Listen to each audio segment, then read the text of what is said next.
don't get it, you'll never pass that. You'll never talk about mail-in ballots. Mail-in ballots make it automatically corrupt. If you have mail-in ballots, automatically it's correct. Even Jimmy Carter, they had the Carter Commission after he got out of office, and he had a group of very distinguished people, Democrats and Republicans, and they passed, they recommended things take place. It was a long time ago. And they said about mail-in ballots, if there is mail-in ballots, there will definitely be corruption because, you know, they pass through too many hands. I mean, you go in to vote, and they want your card. Even me, I went into Palm Beach. You go in to vote, they want your card, you're this, you're that. They say, I'm sorry to do this, sir, but I have to look at your identification. I said, that's all right. I love that. But, you know, you're really not going to get away with much. It was very, very professional, very good, the way it's supposed to be. But these people don't want that. They have legislation in California where it's illegal to ask somebody for voter ID. If you ask somebody for voter ID, if you're an official, and you say, I'd like to see your voter ID, they can arrest you, okay? They can arrest you because they want to cheat, and they get away with it, and the Republicans let them get away with it, and we won't do that if we have the filibuster. So we're going to talk about that a little bit. And we're going to see if we can sway, because I know we have a lot of, not a lot, I'd say half feel this way, maybe a little bit less than half. And it's time to have a really good talk. If I thought that they weren't going to pass the filibuster, I wouldn't even bring it up. They're going to pass it within the first hour. If they take power, and it's more likely that they take power if we don't do it, because we're not going to be passing any legislation, not going to approve anything. We're going to go 3¼ years. There won't be one bill that we're going to pass. Because the easiest thing to pass is exactly right now what they won't pass. And they'll do that, and they'll wreak havoc. But let's assume they get it. They're doing it anyway, so it wouldn't matter. They're doing it anyway. And, you know, I have a case where I have great U.S. attorneys that can't be approved because of the blue slips. The blue slips, I think you should terminate blue slips, too. It's a mental termination because it's really a custom. But if you have a Democrat senator or two, two is bad, but it doesn't make any difference. If you have one senator writes a negative letter on some great U.S. attorney, we had it in Manhattan, Southern District. Jay Clayton, one of the most respected lawyers in the whole country, by far, one of the most respected, and couldn't get approved. The courts approved him. The courts couldn't believe it. They did it like instantly. He went to the best schools, got the best marks, top of his class. Everything was perfect. I mean, he was led the perfect life. Went to Sullivan and Cromwell. Almost immediately became the head of Sullivan and Cromwell. You know, the most prestigious law firm, I would say, in the country, just about. Whether it's Sullivan or 2 or 3 I could name, but Sullivan, I would say, really, maybe #1. He was the head of Sullivan and Cromwell for like 20 years. He went to the SEC, was flawless. He did it for me. He was the SEC chairman. He was flawless. Then he went to Apollo, where he was the chairman of Apollo, and was flawless. Everything went good. The stock went through the roof and everything. I asked him to go to the Southern District, and he said, I'll do what you'd like to do, sir. He's a very high-quality person. But he couldn't get approval from Schumer. Schumer didn't approve him. The best student, the best schools, everything. He's like flawless. And the courts actually said, you're not approving Jay Clayton, right, Lindsay? You heard this. The courts actually interceded, and they approved him. But that's an unusual guy. We have other people that are really good, but people don't know how good. Top students, top colleges, and they're U.S. attorneys, and they won't be approved. They're not going to be approved. We have one in Los Angeles who's phenomenal. No, the senators, the Democrats are, you know, again, they're kamikazes. The Democrats are not going to approve them. Blue slips are a disaster. So the only people I can get approved are Democrats. I was told that by the Democrats. We'll only approve Democrats. I said, really, is that right? Not going to work that way. Not going to work that way with me. But the blue slips are a total disaster. I have 10 people right now that are doing a phenomenal job, and they will be out of office pretty soon. They've got another 2-3 weeks, a couple of them, and then they're going to have to leave. And it's actually a blight on their record because, you know, nobody knows why they left. But it looks like they served 8 weeks and then they had to leave. But they're not going to get the approval because the Democrat, radical left lunatic senators are saying you can't. We're not going to approve you. And if we're not going to approve you, I had actually one Republican who got 2 great letters, but it turned out that he was Rhino, but that was a nice term for him. Now, he got 2 letters of approval, and when I said 2 Democrats approved him, I had to fire him because I figured if 2 Democrats approved him, they wrote the most beautiful letters. I found out, man, this is strange, and he was no good. I fired him. He was really not much of a Republican. The recommendation of that one wasn't such a good recommendation. Someday I'll tell you who recommended him, but it wasn't exactly the best. But when I saw when I saw the 2 senators from Virginia gave him glowing marks, Tim, I said, let me see this. I read the most beautiful letters I've ever seen. I said, I called him up. I said, sorry, you're fired. Get the hell out of here. And but it's a horrible thing. Blue slips is a horrible thing because I have the right to pick judges and I have the right to pick U.S. attorneys, and this takes away the right from me. And I think we're going to go to court on it, and we'll see what happens in court. But it gives the president, it takes away the right of the president to pick people to serve on the court and to serve as U.S. attorneys, which is very important. But the biggest thing is the filibuster.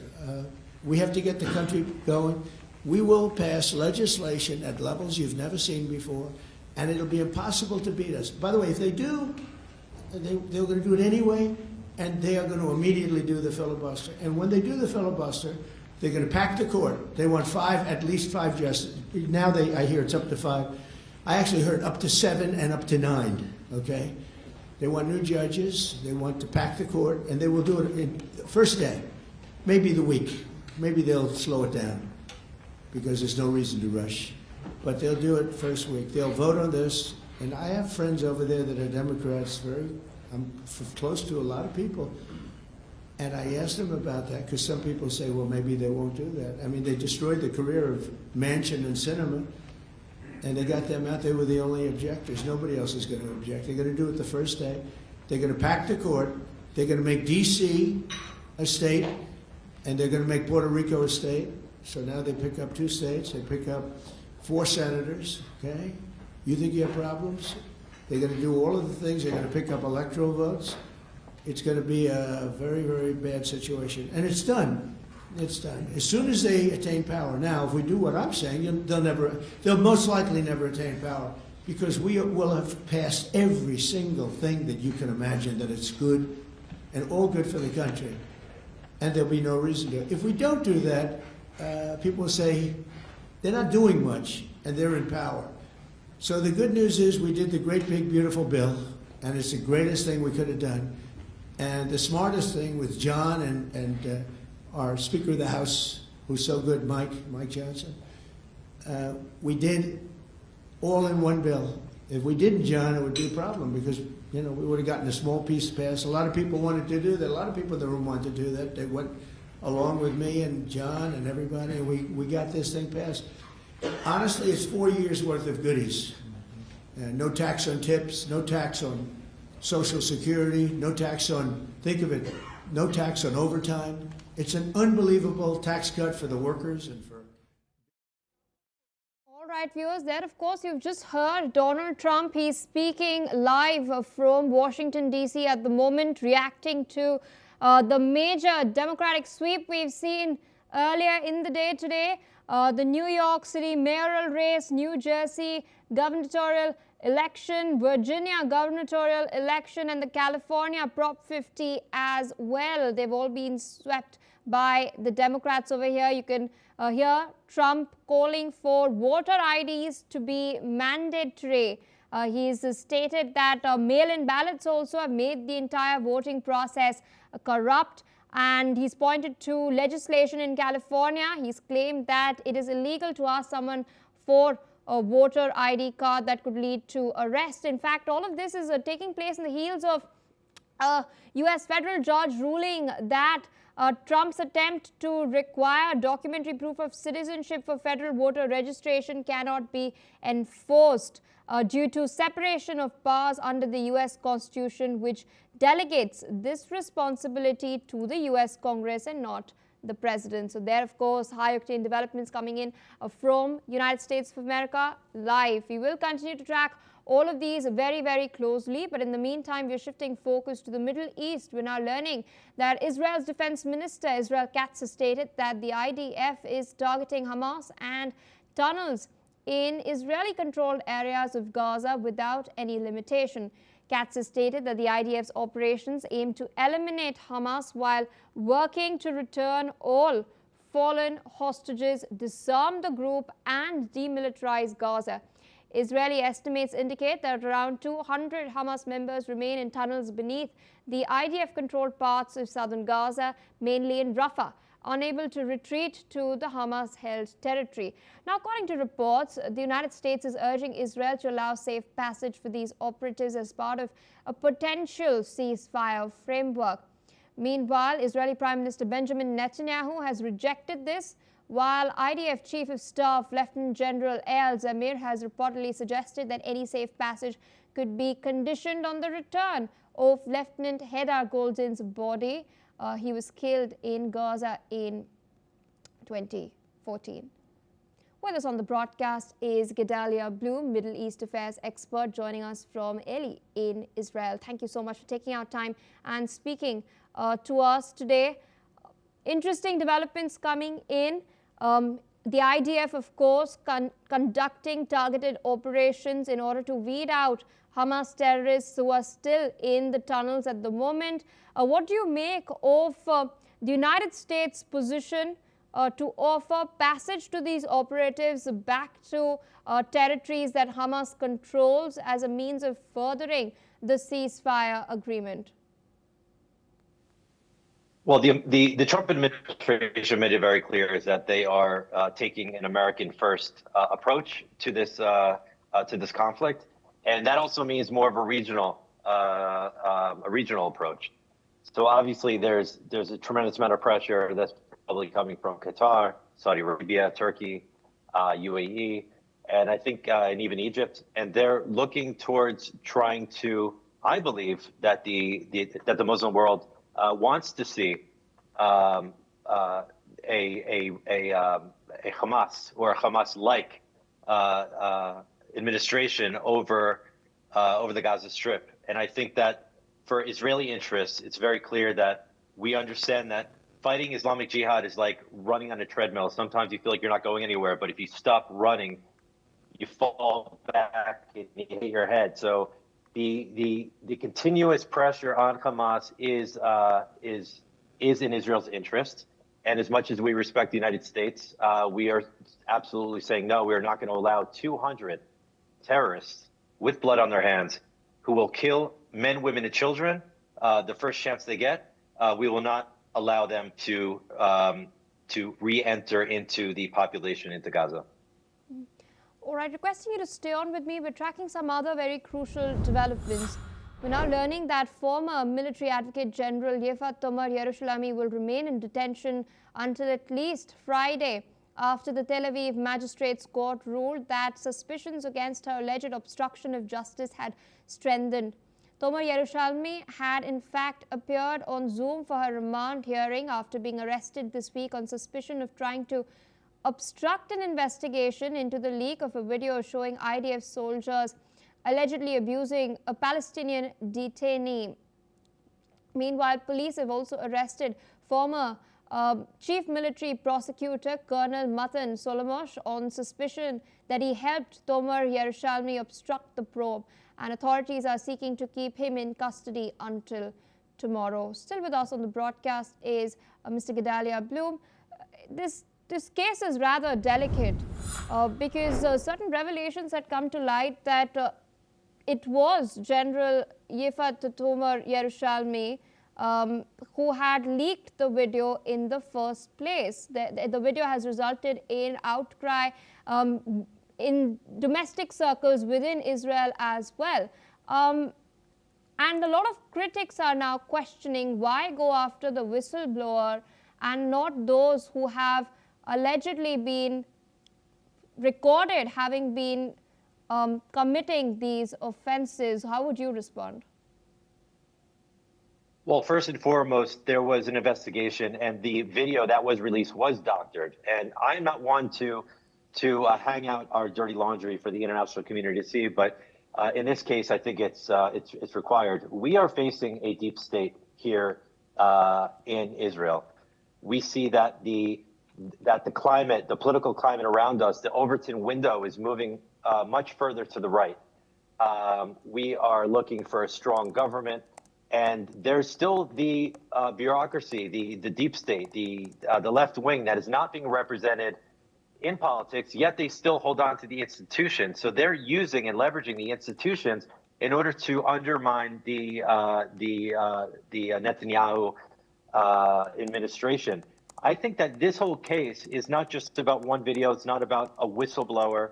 It's about doctored. It's about manipulation. It's about using their positions of power to undermine the democracy of the state of Israel. And I think that this case is only the scratching of the surface. I think that we're going to go deeper and deeper and deeper and start uncovering this deep state seeking to undermine our democracy. And I welcome it. I think that everybody understands that there's always been a problem here in Israel, just like there is in many other countries.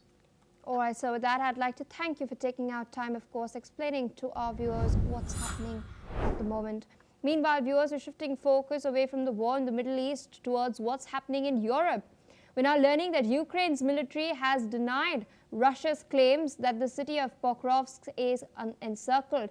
It also insists that Ukrainian units have been reinforced in the area. This comes as the Kremlin earlier claimed that its troops were blocking multiple Ukrainian attempts to break out of the city, and it also said that its forces were advancing northward in Pokrovsk, destroying Ukrainian units in the process.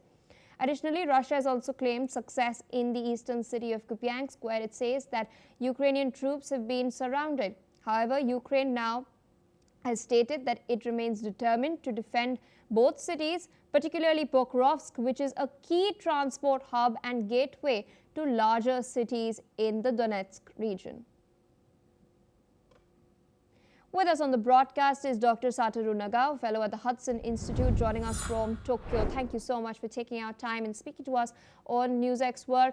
We've been, of course, discussing for a long period of time the aerial barrage, the fact that energy infrastructure, power grids have been targeted, but on the front lines itself, there are lots of claims that are being made at the moment. The Russians are claiming that they've made advances in Pokrovsk and Kupiansk. The Ukrainians have denied this. How do you read the situation on the ground?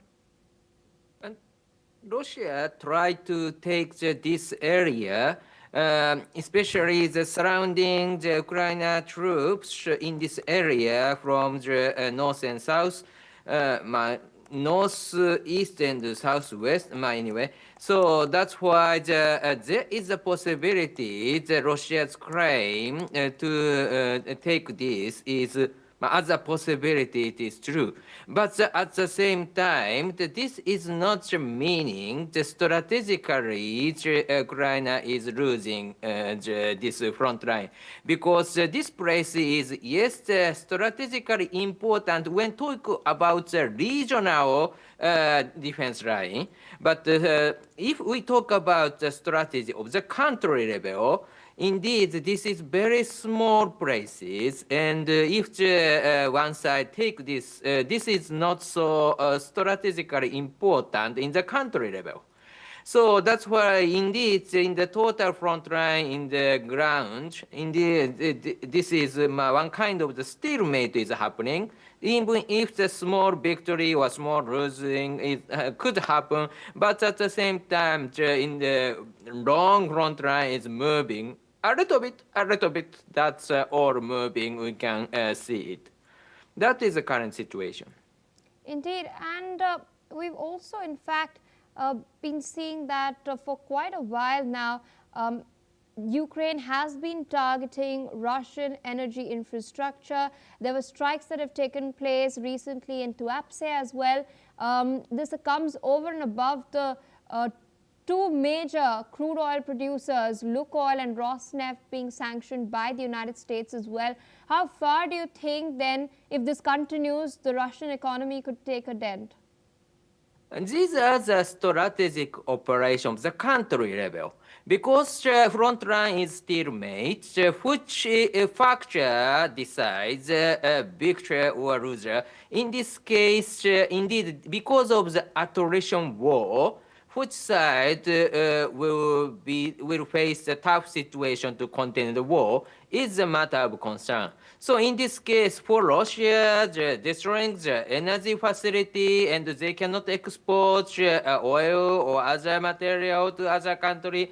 This is source of income. Their economies rely on these exports. So that's why this attack from Ukraine to the energy facility in Russia is quite strategic and decisive battle to fate of the war.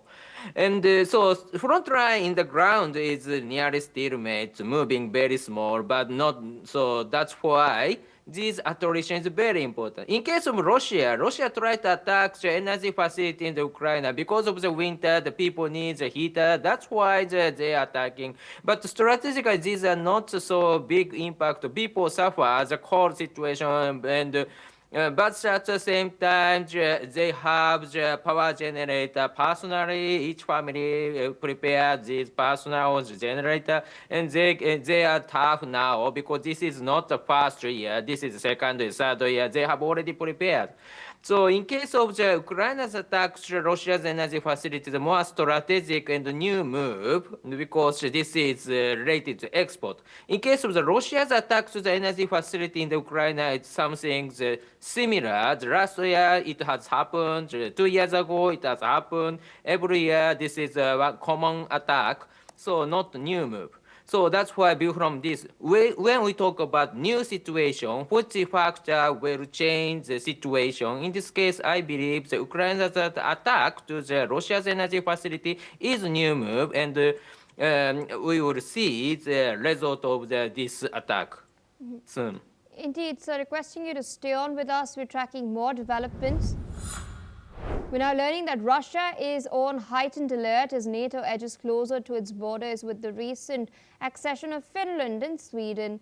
Sergei Shoigu, Secretary of Russia's Security Council, has expressed concerns following a meeting of CIS security officials, highlighting the growing military presence in Europe, particularly around Belarus and the Baltic Sea. He pointed out that Finland joined NATO on 4th April 2023 and Sweden followed on 7th March 2024, posing a direct challenge to Russia. Russian Foreign Minister Sergei Lavrov has noted that Moscow plans to deploy additional weapons in response. Finland has also ramped up military activities, hosting NATO's Atlantic Trident 25 drills with forces from US, UK and France. Still with us on the broadcast is Dr. Satoru Nagao. This has also come up many times during our discussion. The NATO forces, their calibrated response on the eastern front on the ground, but the fact that they are ramping up pressure in the Baltic Sea, where do you see this headed? And what are the implications if NATO continues its exerting pressure on Russia in the Baltic? Indeed, Russia's logic towards NATO is something like Russia is a victim of the NATO's expansion. But the reality is we should not forget one important fact. Because Russia's threat, the Finland or Sweden or other country want to join NATO. And without showing their clear will to join NATO, NATO will not accept it. NATO hasn't accepted this country as a member. So that's why when Russia say, in the Russian logic, Russia say Russia is a victim. But at the same time, people from Finland and Sweden, they are the victim of the threat of Russia and joined NATO. So that's why in this case, when Russia say Russia is feeling pressure, we should not forget this fact. Indeed, NATO also feels Russia's threat. And that's why in the borderline, the face-off could happen. Russia enters NATO's territory by sending the drone. It's happening recently. And so, but Russia also said Russia faced NATO's fighter jets to patrol near the border. So that's why this is a border. This is a fate. But at the same time, NATO's small countries will we should not forget it. Without they feel threat of Russia, they do not join the NATO. That is very important part we should understand. Indeed, and apart from this, speaking about the EU as well, we do know that the EU plans to use frozen Russian assets in order to finance Ukrainian defense, but that's more of a long-term plan. On the other hand, Donald Trump has ruled out any possibility of sending in Tomahawks, which was being seen as a short-term solution, and giving Ukraine an edge on the battlefield on the ground. What then is needed to be done to address Ukraine's urgent defensive needs? Because this war continues and enters the fourth year, that's why this country focusing on attrition war. So which side will face the situation they cannot continue the war is a matter to decide which side will be the winner or loser. So that's why sending the Tomahawk means that Tomahawk can attack the energy facility in Russia, and Russia cannot export oil. Of course, Ukraine has a long-range weapon, but if the Tomahawk will join, more number of the attacks, Ukraine can do it. That's why this Tomahawk missile issue is also the part of the attrition war. And the sanction against Russia's two major company to export oil, that is also related to the attrition war. So that's why it's on the ground, front line is not moving so drastically, but reality is they are continue to fight, but which area is the main battlefield is, which side can continue the war. But that is the matter. Indeed, sir, requesting you to stay on with us. We're tracking some breaking developments coming in at the moment. We've got a reaction from Vladimir Putin on Donald Trump's statements about resuming nuclear tests. Of course, Trump had earlier stated that the US will resume testing nuclear bombs after 33 years. Putin has stated that this is a serious issue. Meanwhile, Russian defense minister has also added to this, stating that Russia's response will be directed by the actions of the United States of America. Russia's defense minister has pointed out that the US could destroy global strategic safety if they abandon the nuclear tests moratorium. They've also stated that the United States is building up strategic weapons and that Russia will, of course, respond appropriately, and the response will be directed by the actions of the United States of America. Dr. Satoru Nagao still with us on the broadcast. I want a quick thought from you on this. This is breaking news coming in at this point. The U.S., of course, under Donald Trump, just come out and stated that they will resume nuclear testing the explosives itself. Now, after the comprehensive test ban treaty, in this century, we've only seen one country, that is North Korea, perform the testing of the explosives itself. Largely what's being tested right now are the delivery systems. The Russians also tested recently a missile delivery system, not the warhead, not the bomb itself. So Russia's reaction coming in, what do you make of this and the US's decision? Would it set some sort of alarm bells go off and reignite a nuclear armament race? Day by day, the U.S. is facing the more tough situation because China is increasing the arsenal of the nuclear weapons, and Russia is not leaving from China. This means that in the near future, U.S. will face the two nuclear powers at the same time. And so that's why the U.S. try to react to this situation. They are checking and improving their nuclear weapon is the answer of the President Trump. Of course, in view from Russia, this is stepping up effort and cross the line of the lines they set up between U.S. and Russia. But at the same time, in view from the reality is Russia tests nuclear-powered missile, even if this is not missile which mounted nuclear warhead. But nuclear-powered engines they mounted on the missile. This means that anyway, this missile will use as a nuclear purpose, which is warhead will be the nuclear one, because only engine is nuclear power is ridiculous. So that's why there's a high possibility that they will use a nuclear-powered missile with nuclear warhead. So under current situation, Russia is stepping up to improve their missiles. So, and China is increasing the arsenal. So just look is not the option for the United States. The United States need to do something to catch up to this situation. That's why the President Trump decision is a little bit bold, but at the same time stepping up their effort to catch up. So this is not moving fast. This is indeed react to the Russia's move or China's moves. That is one of the important aspect of this move, I think. All right, so with that, I would like to thank you for taking out time and, of course, sharing your perspective on these very crucial developments. Meanwhile, more news coming in.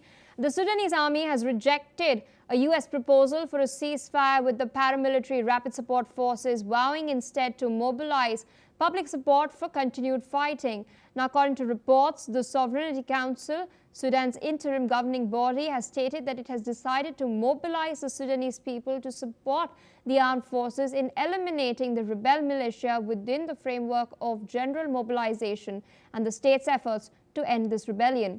The decision has followed an emergency meeting chaired by Army Chief and Council Head General Abdel Fattah al-Burhan to assess the worsening security situation. Reports have stated that Sudan's military was considering a U.S.-brokered truce plan, with Egypt urging Khartoum to accept Washington's proposal. However, the details of the plan have not been disclosed. The situation remains dire in Darfur, where the RSF have captured El Fasher, the Sudanese army's last major stronghold, on the 26th of October after a prolonged siege. There are reports coming in that more than 36,000 people have now fled their